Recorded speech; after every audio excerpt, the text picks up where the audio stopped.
David Weaver, Megan Wall, and Tom Pop. Securities offered through HD Vest Investment Services, member SIPC. Advisory services offered through HD Vest Advisory Services, 6333 North State Highway 161, 4th floor, Irving, Texas, 75038, 972-870-6000. SWC Wealth Management is not a registered broker-dealer or independent investment advisory firm. It's now time for User-Friendly Finance with Dave Weaver from SWC Wealth Management on News Radio, WHP 580. If you have a question for Dave, call 540-0580. Now with today's show, here's Dave Weaver. Hi, good morning. This is Dave Weaver with SWC Wealth Management, bringing you another edition of User-Friendly Finance. And joining me today is Megan Wall from our Carlisle office. How are you today, Megan? I'm well. How are you? Good. You're looking bright and perky. Oh, thank you. I like the snow. I do, too. Snow and sun mixed together is probably the best. Yep. Anyway, a little bit of information about SWC Wealth Management. We have two offices. We're located in Palmyra and in Carlisle. In Palmyra, we're at 103 West Main Street, and in Carlisle, we're at 35 East High. Both of these offices are about a block off the square and very easy to find. You can reach us via our primary number, which is 717-706-0700. And as a firm, we specialize in a whole variety of financial services, pretty much anything you'd want to look at if you're looking for a full-service financial planner.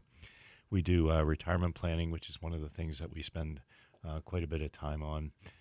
We do estate planning, which includes reviews of your beneficiaries and making sure your estate is the way you want it to be set up.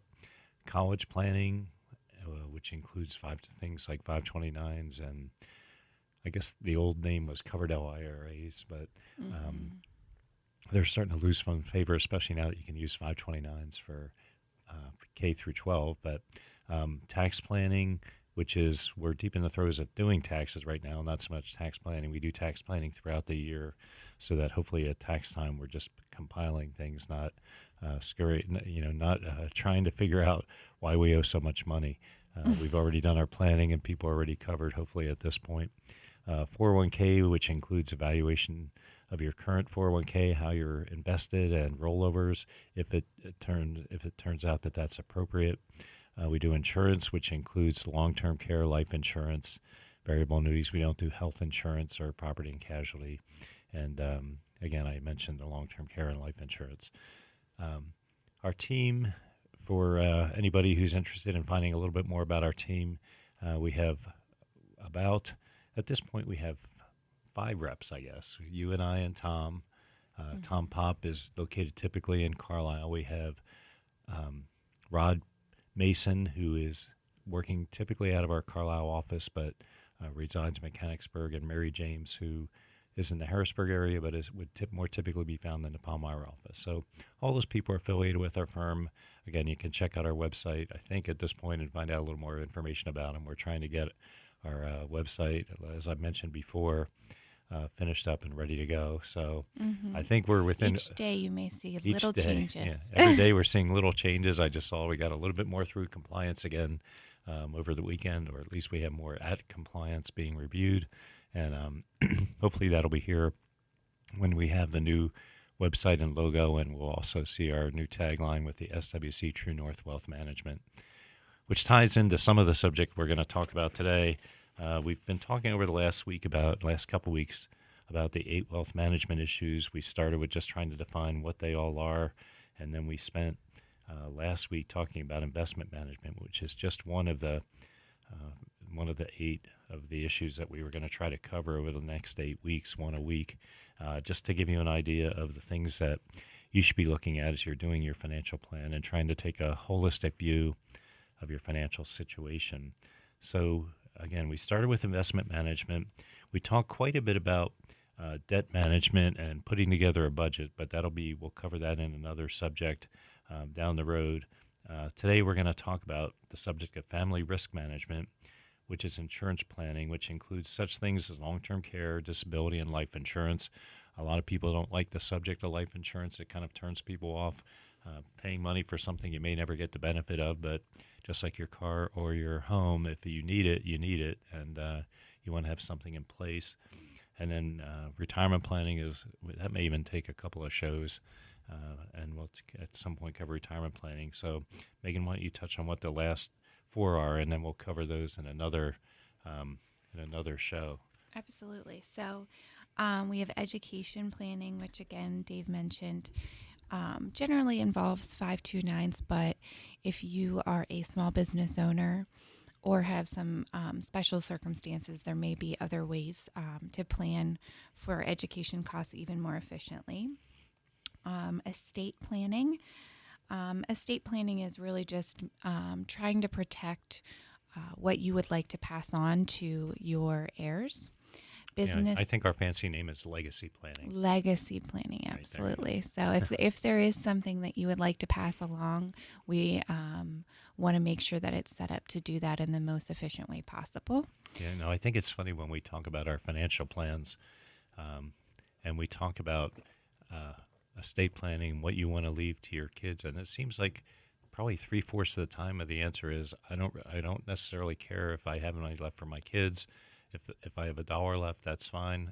But if I have money left, they can have it. But it's not my goal to leave them money. Yeah, I think overall with a lot of our clients, we see that they help their kids out as much as they need it throughout their lifetime, and they prefer to be able to help them now rather than, whenever they're possibly already retired themselves and already hopefully have planned for their future. So that is very true. And whatever your plan is, makes no difference to us. We just want to make sure that it happens for you.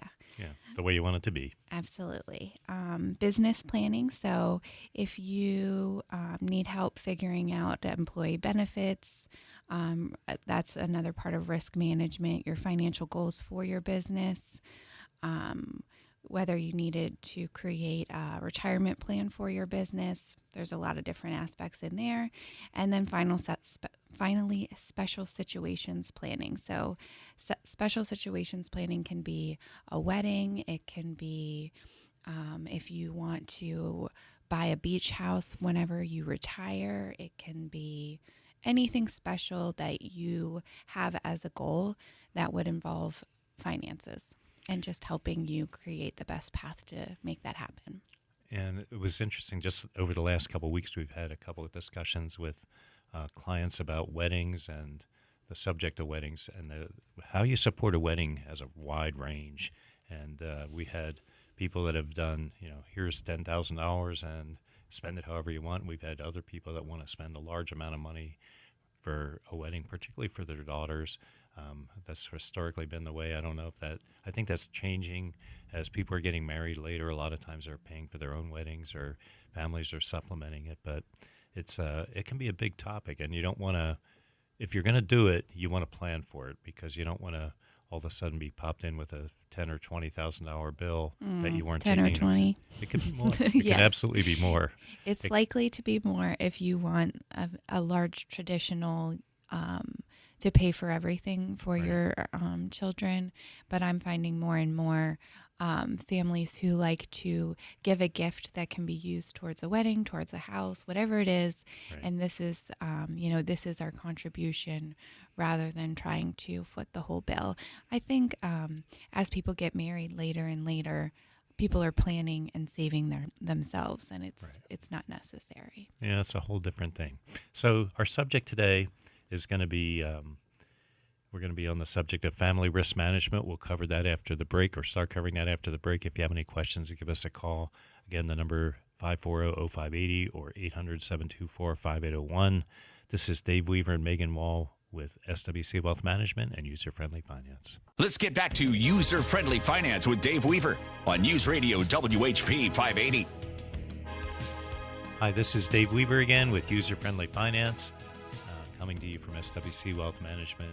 And again, I have Megan Wall with me today. She's from our Carlisle office. She's typically there the majority of the time, and comes a day or two to Palmyra to help me out on occasion. Well, not on occasion, pretty much every week. Every week. Every week. I need a lot of help. So when Megan's not there, Tom's there. We try to have somebody there.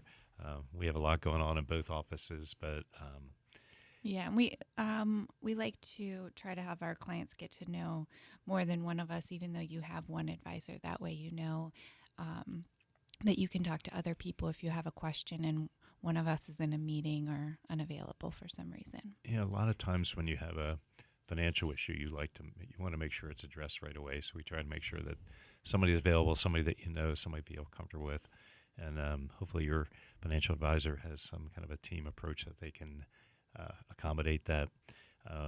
We also have a strong support group, so we're very comfortable with that. Um, Again, you can reach SWC Wealth Management by phone at 717-706-0700 during the week. We had some problems with our phone Thursday and Friday. I think the darn thing is fixed again.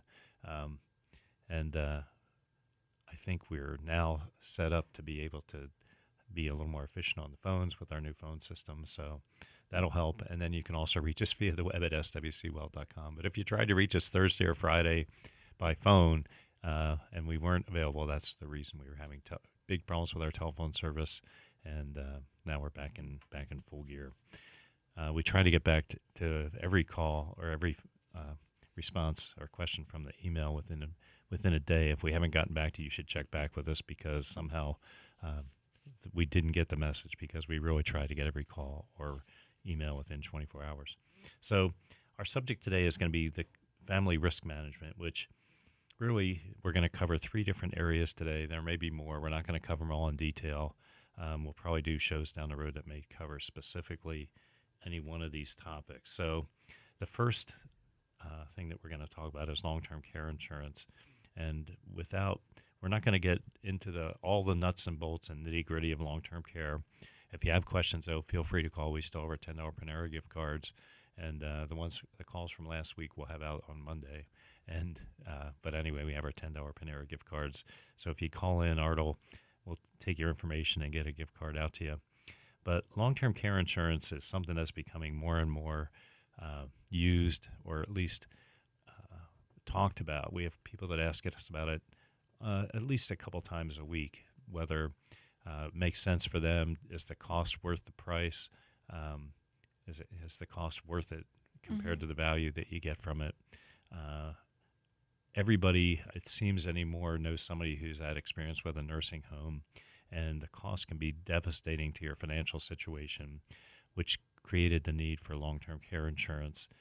And more people, again, are asking about it, and it's not that easily understood, and it's pretty expensive, so people get shied away from it when they hear the cost. But there's definitely a place for long-term care insurance. It can protect your assets.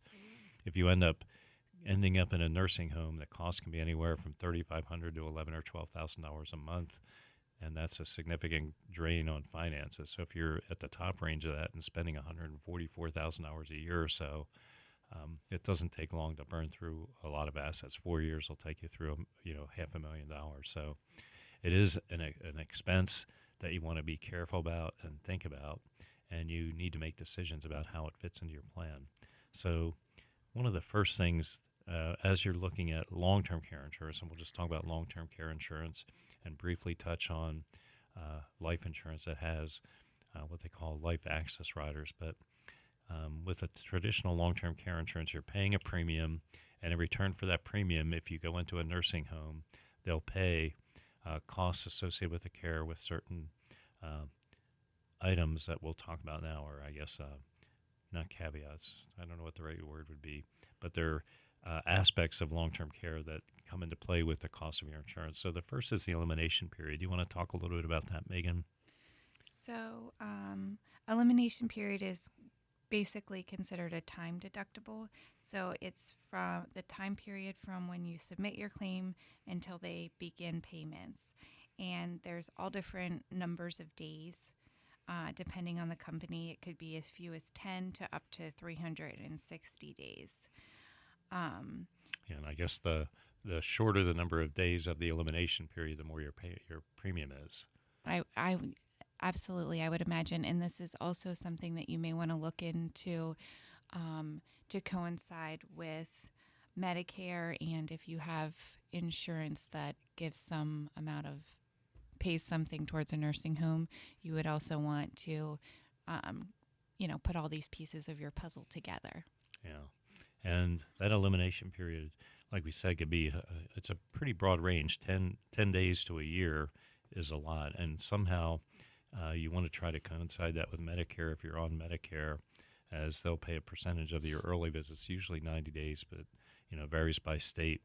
And by coordinating with your Medicare payment, you can bring down your annual premium. And you really want to make sure that you try to have the amount of your deductible in savings, just in case you have to pay the deductible. Nobody ever knows what's going to cause an event that'll trigger a stay in a nursing home. Mm-hmm. And there's a difference between short and long-term stays, and how you handle all that. You want to make sure you try to understand and talk over with your financial advisor before it actually comes up. So for some of our clients who are the typical age period for looking at long-term care insurance is probably somewhere between 55 and 65 or 70. Before that, it's inexpensive, but people don't really think about it. After that, it gets too expensive, and then it's almost unaffordable to bring into play. If you get into your 80s and think, okay, I'm going to protect my assets now, your premium's going to be huge, and it's going to definitely sound like it's not going to be worth paying. Mm-hmm. So it's depending on your family history. I think long-term care insurance is definitely one of those things that you think about the people in your family who have gone before you and what was their situation. Did they live a really long time? Did they spend a lot of time in a nursing home? That can help you make your decisions. One of the next areas that you look that creates the cause or that affects the price of your long-term care coverage if you seek out insurance is the amount of period you want to be covered for. The average stay in a nursing home is about 2.5 years, and that still can be a lot of money and a lot of subtraction from your overall assets. But some people stay in nursing home for years, so everybody's different, and you don't actually know what's going to happen until it actually happens. So trying to integrate that with the other insurance that you have, think about the cost of the benefit period, because that again affects the price. The longer you want to be covered, the higher your premium is going to be. A lot of times people cover 4 years of worth of expenses, 3 or 4 years. And sometimes that'll be a per year benefit. Sometimes it'll be a consolidated benefit. Again, there's a lot of aspects when you're going to look at long-term care, and you just want to try to work with somebody who understands long-term care and can help you navigate through what those various components are. So the benefit period, again, is something that's the amount of money that they'll actually pay out in a claim. And you can get a lifetime policy, but it's extremely expensive. And taking it down to some other number of years, remember, the average stay in a nursing home is 4.5 years. And more policies today are allowing you to cover in-home nursing care before you actually get nursing home coverage. So that can also affect the premium that you pay. Yeah, 2.5 years though is the average. What did I say? 4.5. Oh yeah, 2.5. Yeah, 2.5 years is the average stay in a nursing home. Probably 3 to 4 years is the average stay of the benefit period. And I would say today, because of the Affordable Care Act and trying to help keep patients in their home, families in their home, that may be on its way down, the 2.5 years. But that may be something that you want to plan for. And also keep in mind that long-term care insurance it doesn't necessarily have to be used at all at one time. So if you were injured and had to spend some time in a nursing home and you were rehabilitated and you got to go home, then you could stop your payment and you would still have benefit available. Sometimes people don't think about that, but if you fell and broke your hip or something like that, there may be a long-term rehabilitation, a long time that you would not be able to be back in your home, but you may eventually be able to move back home. So this does have you're able to turn on a benefit and then turn it off. Yeah, that's a very important thing.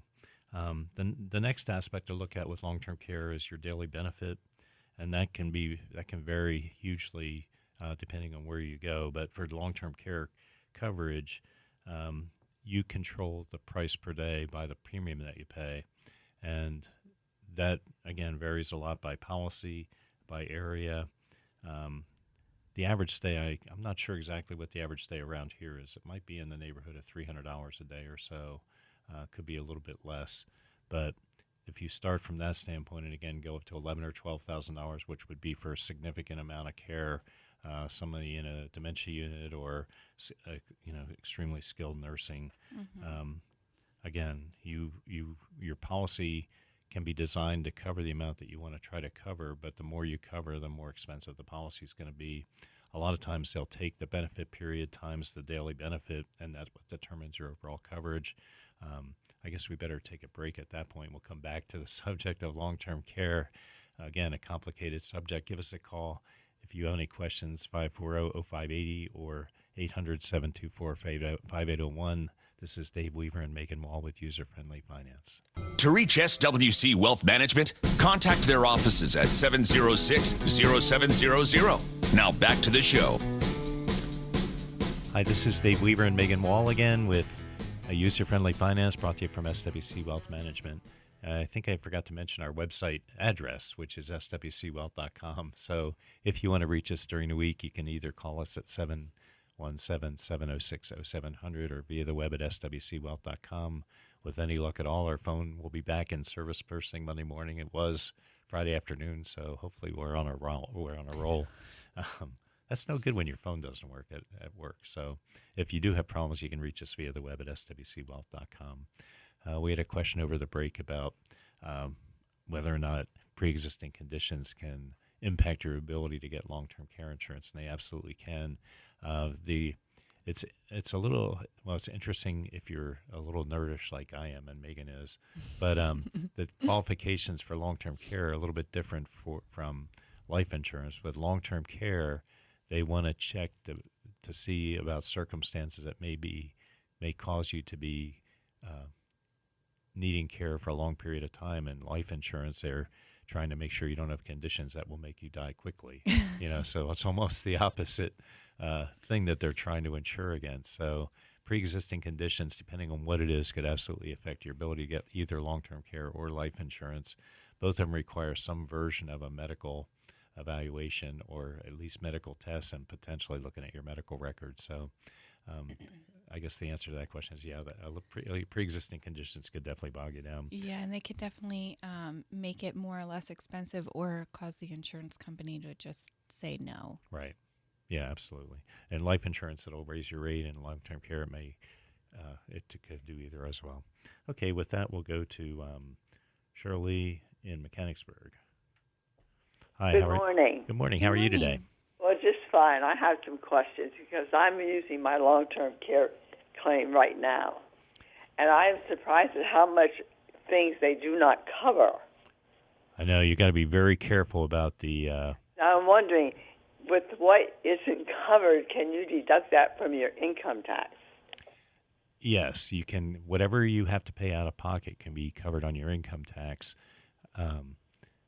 Anything pretty much out of pocket, which includes your Medicare payment, or if you pay for a supplement, all those things go into your medical, plus all the other things that are deductible.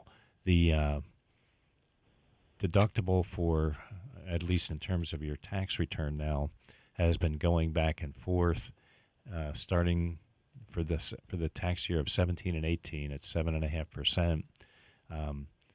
It had been 10%. If you were under 65, then went to 10% for everybody, then is now back to 7.5% for 17 and 18, and then goes back to 10% in 2019. So what that means is it has to reach 10% of, at this point, 7.5% of your income. Of your adjusted gross income. Of your adjusted gross income before you can claim the first dollar. But a lot of times with care, if you're in an assisted living home or a nursing home, or even have care at home, those costs can definitely exceed the cost of what your insurance will cover, and that is definitely deductible. Well, it's going to be interesting doing my final tax this year. Uh-oh. All right, thank you very much. Okay. And Art will grab your information for a gift card. Okay. Thanks a lot. Shirley. Thanks for calling. Okay, and again, still rolling down we we still have one area to cover with long-term care insurance, which is important to get and is not available when you start to look at things in life insurance. But most policies will give you the choice of having a variety of ways from the base coverage that you get. We talked about the benefit period and the daily benefit. A lot of times they'll combine those. You take one times the other, and that'll give you your total benefit for the policy. Sometimes those are limited by year. Sometimes it's overall life of the policy. But they also give you the benefit of having a fixed benefit or one that's raised by inflation with either compounded or static, simple, not static, simple interest. And some of them have it tied to inflation. The thing to remember about long-term care insurance is that costs absolutely go up every year. They can go, I don't know. I think the estimate that we use in our financial plans is probably about 6% just for the cost of care, and that could be higher than that. Honestly, they say the majority, the average inflation rate that the Fed is targeting, we hear, is 3% for the population over the age of 65. Their inflation rate is actually calculated to be about 6%, and that's prescriptions, insurance, stays in nursing home, things like that inflate faster than milk and eggs kind of inflation. Yeah, and the thing to keep in mind is that if you don't have some kind of inflation rider, whether it's static or dynamic or compound or simple or tied to inflation, is the cost of that care is absolutely going up. If you don't get some kind of inflation protection, the value of your benefit devalues over time. And if you're looking at it today and you may not need your care for 20 years, you just have to absolutely keep that in mind. So it's a critical thing when you're looking at it. Long-term care coverage is I'd call it a little bit tricky. A lot of insurance companies, when this first started, believed that they understood the cost of nursing care. It's gone up more dramatically than most of the companies that started to get into the business. I think at one time there were probably, probably 100 different insurance companies offering long-term care. Now the benefits are down to just a handful of companies, and the reason for that is because they dramatically underestimated the cost and the increasing cost of care. So you want to make sure with the policy you look at, I would have maybe somebody else look at it other than yourself. I don't know if you necessarily shop to different people, but you want to make sure you understand the different aspects of your policy. There are a lot of, as the caller mentioned, there are exclusions and limitations. There are specific eligibility requirements, specific terms. All of this you want to understand because things can put your policy in force. They can cause it to be, may have a renewability clause or not have a renewability clause. There may be provisions for not paying your premium when you get coverage. Almost all of them stop the payments when you get coverage. But you want to understand all the aspects of your policy as you enter into that contract, and it is a contract. One of the problems with the long-term care companies is they have gone out of business over time. Typically, the insurance departments in the various states will make another company come in and assume the liabilities of that company. So you typically don't lose your coverage by that being taken over by another company, but you want to understand what happens. What's happening now, and it's happened a lot for companies that offered long-term care for their employees, and now those costs are getting more and more, are getting prohibitive for them, is that people are being offered the choice of continuing the same premium but lowering their benefit or increasing their premium to cover the cost of the new benefit.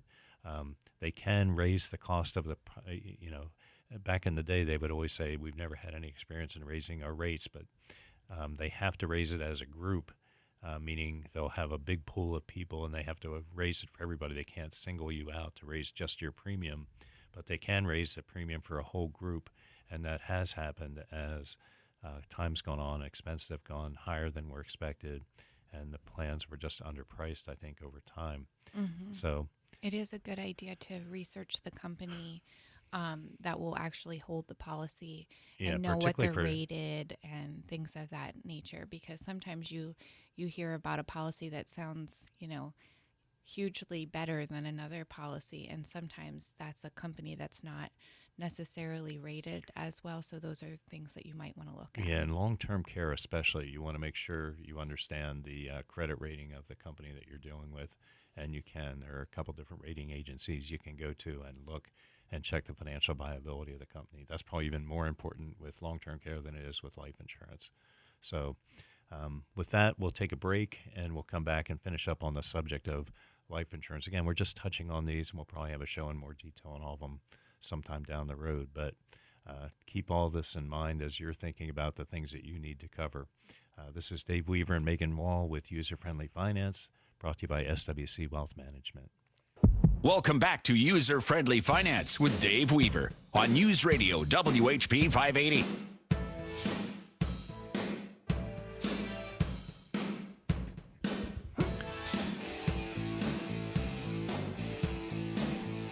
This is Dave Weaver and Megan Wall with User Friendly Finance. Welcome back. We're talking about the subject of family risk management and some of the various areas that you need to cover. We have a choice now, Megan. We can either talk about disability insurance or life insurance. Why don't we do disability, and then maybe we'll cover life insurance in our next show. I think that's a good idea. Okay. The exciting world of disability insurance. is interesting because you don't really think about disability insurance a lot. In the old days, you would have it through, if you work for a large company, you would have it through your employer. You'd have short-term disability, which eventually would roll into long-term disability. A lot of times you had the ability to purchase more insurance through your company if that was something that was important to you. But the prospect of a sudden disability may sound far-fetched, and nobody ever really thinks about it. But in fact, more than 1 in 4 of today's 20-year-olds which will experience disability before retiring, and that's according to the Social Security Administration. And when they talk about that, they're talking about people that qualify for Social Security disability sometime during their, some point in their work career. Absolutely. And Social Security disability, you have to not be able to work, not Right. just not be able to perform your current job. Right. So that's pretty. And that's the only way Social Security gets involved. Otherwise, they're not really involved. Absolutely, then you can have a different job. So that is one thing that is important to think about. It is likely, if you are in your 20s, that at some point in your life, this is something that you could encounter. And if you have a family and you have a mortgage and car payment and that kind of thing, this may be something that makes a lot of sense to you, or it may be something, I've met with some families that when you take away one income, although it would be tight, they would still be able to cover all of their bills. And other families know that that could be devastating to their future financial situation. Okay, so let me just say what the 6 things that you want to look for as you're looking at a disability policy, and then we'll try to go through them one by one as we have time, because I think we're going to run out of time. Mm-hmm. But so the first one I'll go with, because that's kind of what I was talking about. Well, let me just say what the 6 are first, Okay. and then we'll come back and do that. Okay, then we'll do the first one. Okay, so the first is the definition of the disability, which can vary by policy. The benefit period, similar to long-term care insurance, how much of your earnings are going to be replaced, a waiting period, whether or not there's accident and illness coverage, and again, whether there's cost of living increase in the benefit. So similar to long-term care, some of the components are the same and some of the concerns are similar, but again, associated with a different type of risk that you're trying to cover. And if you want to make sure your household bills are covered if something happens to you and you can't work, this is something that is maybe important to you and you don't even know it. Mm-hmm. So the first is definition of the disability. So the definition of disability doesn't always mean the same thing.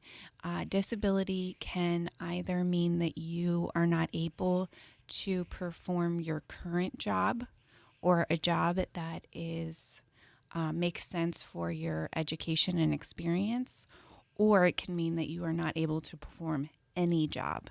So that can be a big difference, especially depending on what your job is. So a doctor may say that you would be fine to do a desk job, but if you are currently a contractor, that's not going to necessarily be a switch that you feel comfortable making. Yeah, and contractors a good example. How many contractors are out there that don't have? I mean, there's a ton of contractors that don't have disability insurance, and their jobs put them at risk every day. Mm-hmm. Absolutely. So the next is the benefit period, and that a lot of policies will pay out to a certain age, and that varies typically between 65 and 67. Very few policies have a lifetime benefit, meaning a lifetime benefit would mean they'll pay you for the rest of your life. Very few policies do that. They pay for a certain period of time, generally through what would be considered your normal working career. And much like Social Security disability. So if you're on Social Security disability, once you reach the age when you can take your regular Social Security, the policy would drop to what your regular Social Security is. A lot of policies will pay you through, say, age 65, and then you would have to switch over to your Social Security. And some of these you have to be very aware of how they interact with your Social Security disability. And Social Security disability, the majority of people get disqualified in their first run at Social Security application. I think the number we have here says about 65%, but I've heard as high as 80 or 85%. I know it's difficult to get your first run through Social Security disability approved. Lifetime, if you're threatened with a lifetime or a life-threatening illness, those have some pretty steep qualifications, but once you qualify, they're automatic once they see the information that you're providing. But you want to make sure that you have a disability policy. You want to understand how it ties with your Social Security disability claim. The next is how much earnings will be replaced, and the policies I've seen typically replace about 60 to 70% of your total taxable income. There are policies that can cover more. You just want to understand the quality or the amount of pay that you're replacing, because if you're expecting to have your full pay replaced, that's probably not going to happen with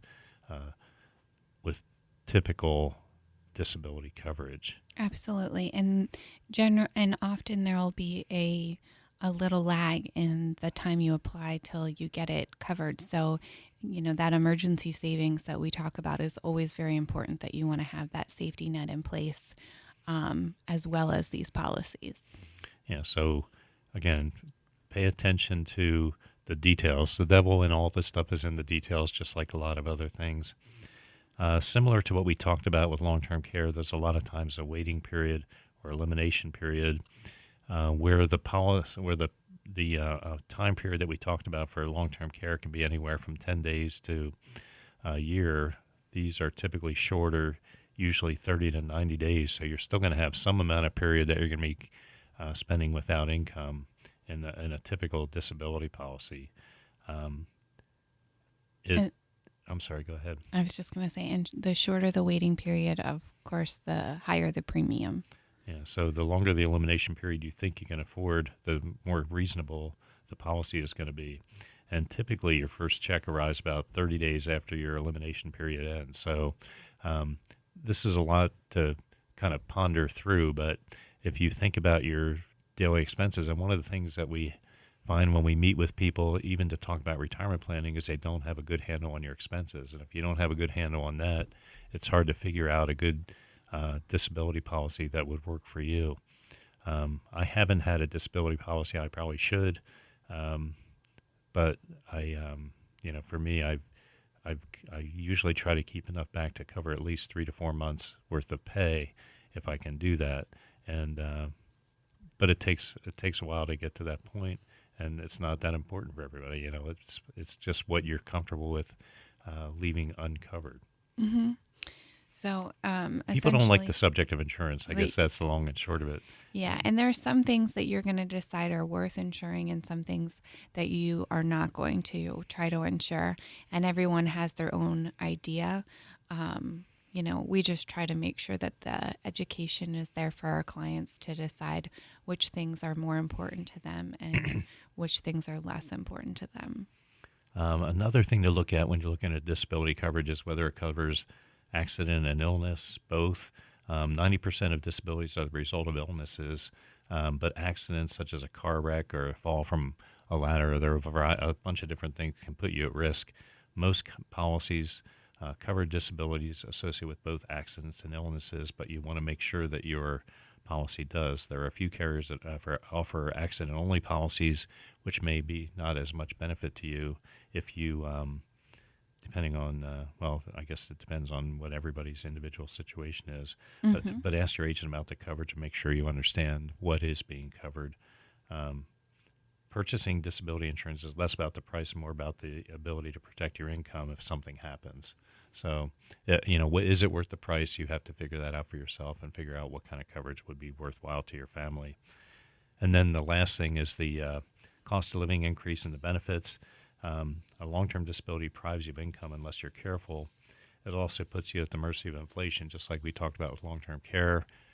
Costs go up. We use a 3% inflation factor in our financial plans, but then generally you're trying to replace the cost of your household budget. So it's just, all this stuff you have to think about. What do you want to protect for your family? We'll probably in our next show talk about life insurance. That's another area where you want to give it some thought. What happens if something happens to you? What happens if something happens to your spouse? Are your kids protected? Is your family protected? That's what you want to do with family care type of coverage. So with that, this is Dave Weaver and Megan Wall with User Friendly Finance. Give us a call, 717-706-0700 or swcwealth.com via the web. David Weaver, Megan Wall, and Tom Pop. Securities offered through HD Vest Investment Services, member SIPC. Advisory services offered through HD Vest Advisory Services, 6333 North State Highway 161, 4th floor, Irving, Texas, 75038, 972-870-6000. SWC Wealth Management is not a registered broker-dealer or independent investment advisory firm.